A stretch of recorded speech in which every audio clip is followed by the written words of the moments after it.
You know what didn't happen this weekend? What's that? Anything. Well, like we conversed this morning on on Skype. You said this is what hell's like, and I said, yeah. I've often said that death can't be that bad because if it was, it would happen more than once, you know. And that's what this is. It's like the never-ending. Yeah. No, I legitimately woke up on Saturday. I'm thinking like, build's got to be this week, and nope. I was thinking the same thing, you know. And what's weird is we had a lot of work travel scheduled for this year, of course. The truth is none of it was starting until May anyway. So we haven't even entered that time period where we would have been traveling. I mean, we probably would have gone to New York once at least or something. And of course, there would have, you know, Microsoft event or whatever, and our own work stuff. But yeah. So, and on that note, I'm trying, just so people know, you know, since I don't remember exactly, sometime last fall, I think I had asked you to change the schedule for when we record this Monday through Thursday, right? We were previously doing it at 11, and I'd been going to the gym every day, which is like a distant memory now. Yeah. And we started doing it at 9, and you were very gracious about that. And you're good. And Brad knows, because he works with me, I have a strong personal pet peeve about meetings. At being that, like, when a meeting starts at 9 o'clock in the morning, you start the meeting. You don't have to dick around about it. You don't ask everyone if they're ready. You just kind of go. But Brad's, he's very polite, and he always asks me if I'm ready, and usually I am, Usually. But twice in the past week, Brad has pinged me with, ready. And I have literally, I was so involved with writing something today and whatever day last week that I literally forgot that we were supposed to record a podcast, which we've been doing for years. So I guess the question I'm asking is that a good thing? Because let's face it, I'm so involved with writing. I'm not, I've blocked everything out. That's the whole point of this deep work thing that I do. It could be worse, I think, is the... On the other hand, it's... Yeah, like this is so monotonous now. I've lost track of what days are, and it is hypocritical of me to complain about people with meetings and then not be ready for a meeting twice. Nobody's keeping track other than me, but yeah. No, I'm keeping track. I don't like to do that to you. I mean, you're on time. It's, I know, you're not, and you're nice about it. I'm just saying thank you, but for me personally, like I'm trying to figure out. Like, I know your time's important to you. I'm not, I'm not trying to be a jerk about it. Like I don't know. Anyway, yeah, Monday. Good morning. So this is, we already knew this, but the Wall Street Journal felt the need to write it with their own sources and probably not crediting Bloomberg, I guess, that the iPhone 12 is, that the iPhone 12 is. Oh, I forgot about Bloomberg and that guy Kuo or what his name is. That there's that analyst that always has a report that comes out that usually gets it right, and then there's Mark Gurman who usually gets it right, and then Wall Street Journal is just like, yeah, me too. Well, they did add I don't know that you can tell me because I forgot about the Bloomberg part of it. They had a figure for the production cut, which I'm not. I don't know if Bloomberg did or not. Yeah, so I mean, there was that one, two numbers of difference, I guess. So they're saying the production might be cut by as much as 20%, because demand this year for smartphones obviously has plummeted. Yeah, which is ironic because this is a year I would buy myself a phone because I didn't buy it last year. So you still probably will, right? I mean, well, what I was thinking is based on all this information, might be the time that I have to like get up really early and like pre-order it right when it goes live, because based on all these people are saying like, look, they're gonna announce it September. It might be a month late, and production's gonna be short. So okay, that could be. In the good news department, and this is just speculation, but you might benefit from a better than usual trade-in value on your phone because Apple's going to want to do everything they can to bump the sales. That is true. Yeah, we'll see. We'll see. I'll be curious. The only thing that kind of has me up in the air, I'm actually a little bit curious if they will have 5G, although everybody's saying they will. But Apple's usually kind of late to this stuff. Remember, 3G they didn't have for a while. LTE they waited, and then now. So I don't remember if this was an official Apple statement. Maybe it was something that came out as part of their earnings, or if this was just a report. But the Wall Street Journal said that in January, Apple indicated that this year's phones would have 5G, and that's sent their stock soaring in the pre-coronavirus time that was. So yeah, I mean, that's the understanding, but that could just be that could be based on reports, not from Apple. I don't remember. I don't know. Yeah. So we've got that to look forward to in September, if we all make it that far. So that's still unknown at this point, right? Oh, Brad, I'm sleeping poorly enough. At least I'm sure we're going to make it to September. I'll tell you who's not sleeping poorly is my daughter. Jesus, man. I'm waking her up at like past 8 o'clock now, which is partially nice. But at some point, I know that if she sleeps in too late, then she's not going to go to bed at all. Right. She has so much energy when she's awake. Yeah. My daughter's a teenager, obviously, but she sleeps later. By the way, she's going back to work. Her and my wife every Friday she works at Panera Bread. So, when the restaurant's still open, but they don't let people inside. So given the reduced needs of staffing, they obviously kept on the full-time employees, and the people like my daughter who just were working part-time were furloughed or whatever the term is. They're not, but they can come in every Friday and get free bread and soup, which is goofy, but any chance to get out of the house. So they go and anyway, they went in Friday, and, she's going to work. She's going to work this week. Food prep stuff, like Outback or whatever. So obviously reduced staff, and she'll be in a bunny suit or something. But that's cool. No, but it's good because we're entering week 7 here.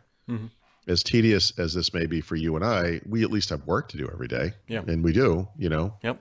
I mean, you could argue life hasn't really changed. No, other than that, impending doom thing over us, and my wife being, yeah. I mean, it's not having work. I have colleagues now at home. My wife and my daughter, and it's okay. Yes. Okay. That's right. That's true.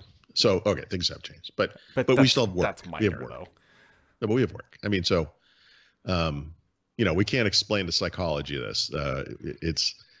It's terrible, and I saw this thing flash by on a website, or news site. It was like.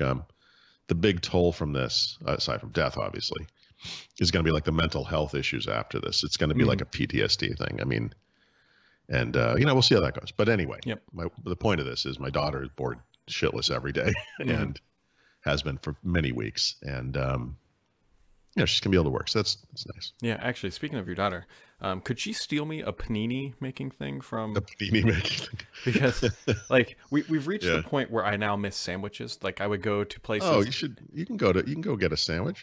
You can do this. Yeah. I mean, I guess I probably could. But, so my wife bought me all the ingredients. Because I really like bread, tomato, mozzarella, maybe a little spinach, and maybe a little balsamic vinaigrette. And then you take it in the panini machine, and then that presses it down. Is that what and it kind of toasts the bread a little bit. So my wife's very They have those machines. You can kind of, like not a George Foreman grill, but they have maybe that is like a panini Foreman press. But yeah. But the thing is, I probably want to. I'm gonna buy the here's how we're gonna solve this problem. I'm gonna buy this thing and then start using it, and then the whole world will clear up, and I will no longer use it. On behalf of the planet Earth, I am begging you now to buy this thing so that Panini press. Yes, so that on the day that the return window closes, the economy opens and everything's fine. If you could do that for us, I would really appreciate it. Yeah. So, anyways, I'm gonna have a tomato, mozzarella, basil. Oh, you should just go do that. Just go. I should just take my own sandwich into Panera and be like, "Can you guys just, Could you just? Yeah. I'm pretty sure they have the industrial size version of that thing. You could probably squash a human in it if you had to. And then I'll increase the complexity up from there. I'll add bacon eventually, and that'll be instead of probably the vinaigrette to get that saltiness. Anyways, it's only 9 a.m. and I'm very much looking forward to lunch. I was gonna say, geez, I try not to eat until as late as possible every day, and now you're talking to you, I'm like. The one thing I will point out, based on I'm looking at this Wall Street Journal post, they do say, and this could be a careful choice of words, they're pushing back production by about a month. Yeah. That doesn't necessarily always change the launch date, because that just means that there's going to be less available when they would typically launch. So yeah, well, it also doesn't mean that it can't change again. I mean, normally production starts by, or I think it's early summer.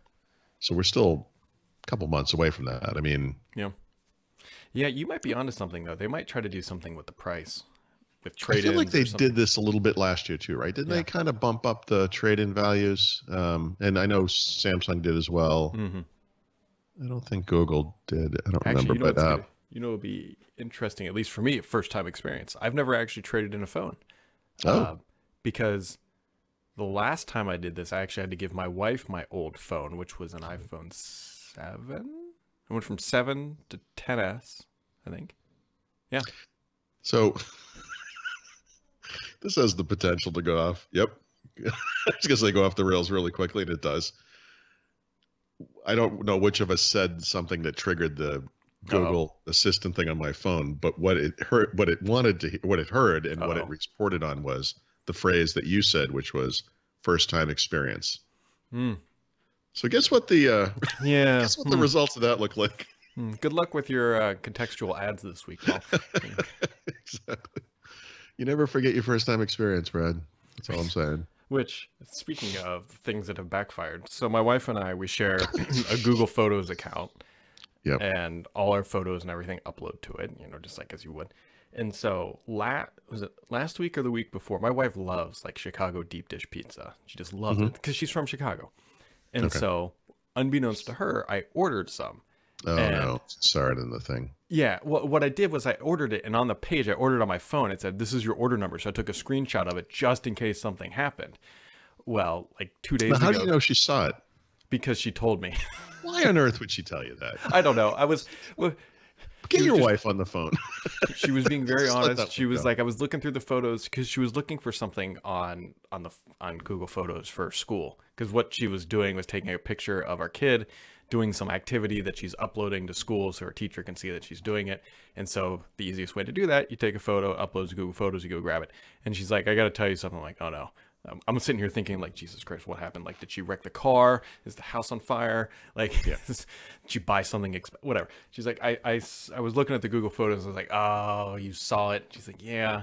Anyway, so we got some deep dish pizza coming. But the reason why I ordered it is that it comes, well, other than it's delicious, is that it comes with dry ice. Yes. And you know what's great to play with is dry ice. And so Sure. one of my kids' like school activities is we're gonna Make make sure your kid does not touch the dry ice. but we're gonna make a volcano. Yeah. And Nice. I got a 2-liter bottle. We'll put the dry ice in it. That'll be the top. Anyways, so there you go. Actually, speaking of wives, I have a nice emasculating story that people might. Go on.